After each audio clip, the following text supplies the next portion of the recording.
Hello my dear friends, હું નિમિષા પ્રજાપતિ તમારું સ્વાગત કરું છું મારા કિચનમાં. આજે આપણે બનાવીશું દિવાળી સ્પેશિયલ બાજરીના લોટના વડાની રેસીપી. તો ચાલો બનાવવાનું સ્ટાર્ટ કરીએ. સૌપ્રથમ એના માટે એક બાઉલ લઈ લઈશું. ત્યારબાદ મોટો વાટકો બાજરીનો લોટ લઈ લઈશું. વજનમાં બાજરીનો લોટ મેં 400 ગ્રામ લીધો છે. હવે લોટની અંદર બધા મસાલા એડ કરી દઈશું. તો સૌપ્રથમ એક વાટકી લીલી મેથી લઈ લઈશું, જેને મેં ધોઈને સુધારીને રાખી છે.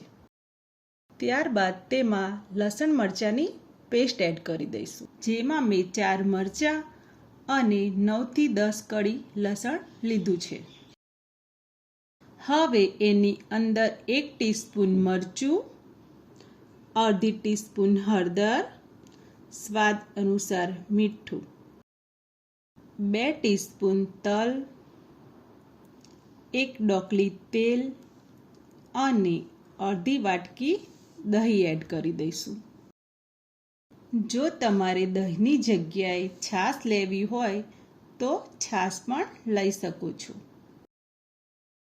આ બધા જ મસાલા લોટમાં એકદમ સરખી રીતે મિક્સ કરી દઈશું.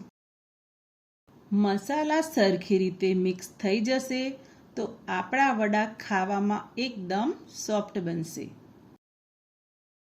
આપણે દહીં કે છાશનો ઉપયોગ કર્યો હોય તો પાણીની જરૂર આપણને ઓછી પડશે.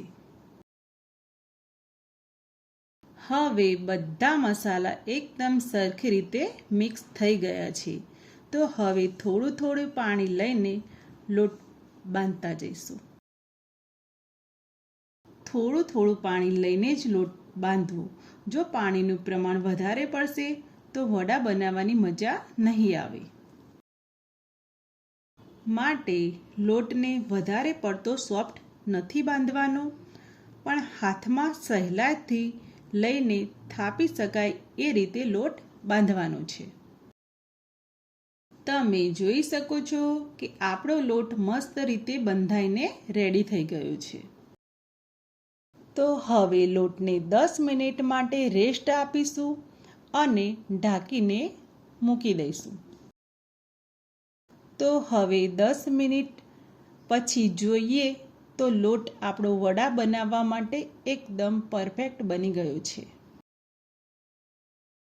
તો તમે જોઈ શકો છો કે હાથથી ચેક કરીએ છીએ તો લોટ હાથમાં પણ ચીપકતો નથી.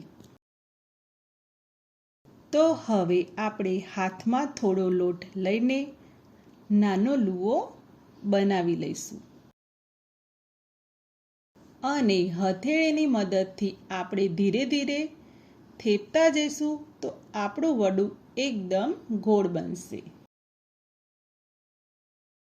આ જ રીતે બીજા વડા પણ હલકા હાથથી ધીરે ધીરે થેપતા જઈશું અને વડા બનાવતા જઈશું.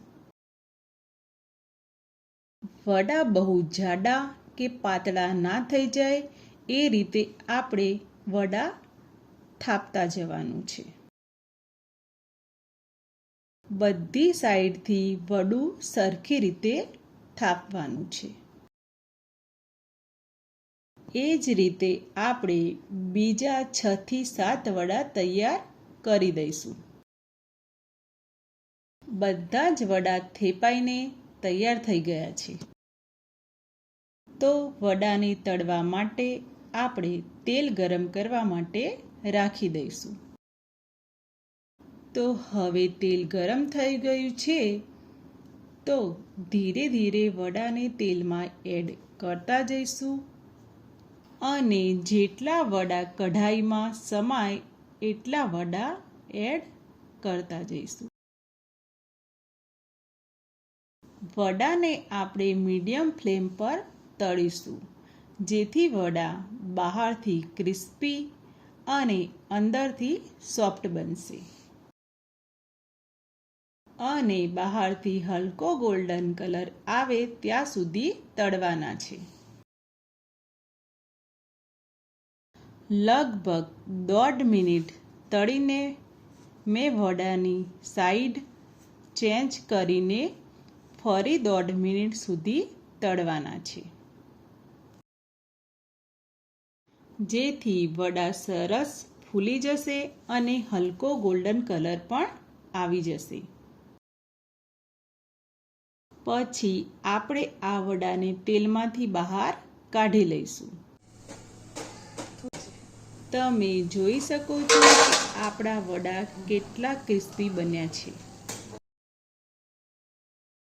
આ રીતે બીજા વડા પણ ઉમેરતા જઈશું અને સાઈડ ચેન્જ કરતા જઈશું અને વડાને તળી લઈશું. અને આ વડાને 2 થી 3 દિવસ સુધી ખાઈ શકાય છે. તેમજ નાની મોટી ટ્રીપ પર જતા હોય તો સાથે નાસ્તામાં પણ લઈ જઈ શકો છો.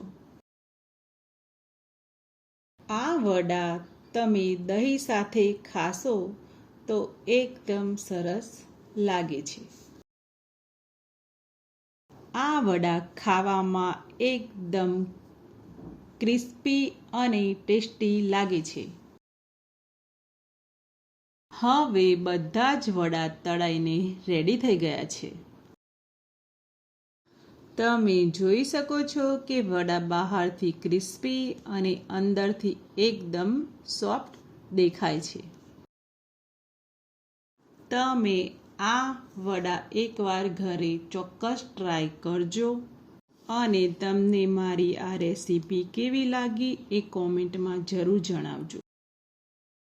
અને મારી આ ચેનલને લાઈક કરજો, શેર કરજો, સબસ્ક્રાઈબ કરજો.